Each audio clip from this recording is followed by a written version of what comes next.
You're on the Heat, SiriusXM. It's Mina SayWhat. We are live from LA, BET Media House, the icon, the legend, Rock and Roll Hall of Fame inductee, LL Cool J is hard as hell. Is here. Yeah. Such an honor. I always say on air, you're my coworker. So every time I talk about Rock the Bells, I'll be my coworker, LL. I guess he I don't am. know me. He don't know I'm his coworker, but he my coworker. Do some co-working. Right. Why not? Listen, Sound like we played your song every hour when it dropped. Yeah. Did you know that?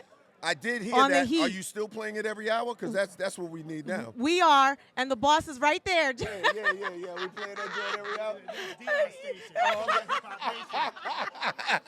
All right. Yo, Dion, you know what to do, man. Stop playing games, bro. You know what to do, man. Saturday Shout out night to my man special. Dion. Fat Joe, Rick Ross. Yeah. It's a track of legends. Yeah. Because you all have put your time in the game. This is true.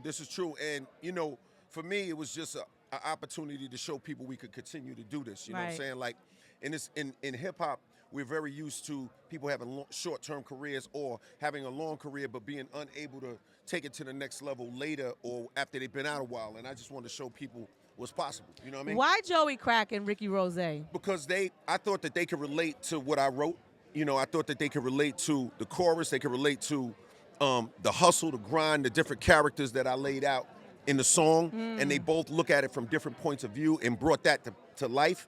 And I just believe that they both are like consummate hustlers in a lot of ways. Yeah. Joe went through a lot. He'd been hustling. Rick went through a lot, hustling. Like, they both accomplished a lot. It made sense to me for them to be on that type of a song.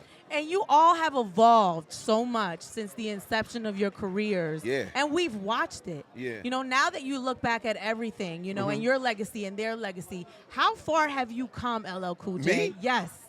I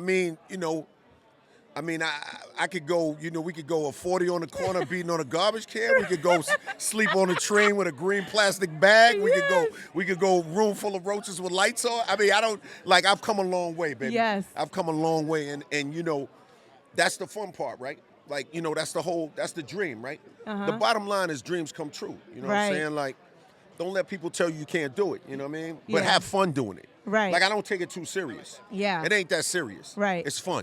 I'm So, having fun. How does the icon, what kind of goals does the icon like yourself have, which you've kind of dabbled into everything at this point? Well, first of all, I want to say this. I've done a lot of things in my career, yes, but I'm an MC and a hip-hop artist first. Right. And even if it was just that, I'd be comfortable with that. So, people have this tendency to almost be like ashamed that they're a rapper or like that's not enough. It is enough. You just have to impact the world with your art. So you don't have to pretend that you have to be a businessman or pretend you have to be this. If that's what you want to do, do it well. Spitting all over you, some type of, some type of debris came flying out my mouth.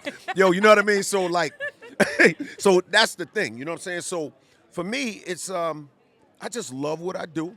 I'm having fun, you know what I'm saying? And I set goals like this whole project is about showing people that you could continue. Like, people, this is very unusual. Right. Like, we're not used to this. Like, the guy who started Def Jam, you're having a conversation with him about, the new music. Right. And it's 4 or 5 decades later. Yeah. You know what I mean? Like, that's not normal in our culture. So, right. But I also want the kids to know, a 20-year-old or 15-year-old or 17-year-old, that you can be 40, 50, 60, 80, 90, I don't know. You could do it your whole life. Right. That's what I want to show them. That's inspirational. You know what I'm saying? That's what I'm trying to show. That's what I'm showing them. Yeah. That's it. That's really the whole goal right now. It's been a pleasure. Pleasure, baby. Listen, your catalog is crazy. The amount of albums that you put out. For inspiration, what number album is this? Well, it's not that it's so many albums, because I think this is only maybe 14 or 15. But it's well, people like Short might have 30. Right, you know what I mean? But it's the impact, it's the time span and the different eras. That's the thing, right? Yes. To be able to do it from the mid to early 80s to now. That's the thing. Like, before a lot of artists were born, I had platinum albums, but then I'm still doing it. Right. That's the beauty. It's like LeBron playing with his son. It's more like that. So it's not that, I'm necessarily, going to say, oh, I'm better than him or better than, nah. It's just the fact that I do this at the highest level forever. You know what I mean? Last question. What young artist motivates you or makes you excited about hip-hop? Well, a lot of them. I mean, first of all, they're all young artists to me, for the most part, right? Like, Snoop is a young artist to me. You know what I mean? KRS said my name on his first song. You know what I mean? So, relatively speaking, right? Everyone's your sons. I got it. No, I'm not gonna do that. They grown men and women. I'm not gonna do that. But I'm just saying, they all young to me. Okay. But what I would say is that, like when I listen to a song, and this is the song I was harping on today. When I listen to a song like Champions by NLE Chopper, I love hearing a little young boy talk about something that's so important, his dreams coming true, writing a song on a balcony, how it affects his life, how he believes in his dreams. Like, that to me is inspiration. You know what I'm saying? So I liked hearing that. Now, we could talk about rhyming and bars and different rappers and Kendrick and different ones that can spit and all. I know all the different metrics. But in terms of pure inspiration, I thought that song was really, to me, was a beautiful song from a young black boy, making his music. Right. And it inspired me. You know what I'm saying? Like, I thought it was dope. I love that. It's a pleasure and an honor. Thank you. Icon, All right. LL Cool J. Love. Joining us live from LA here on the Heat right? Sirius Me and XM. you. Okay.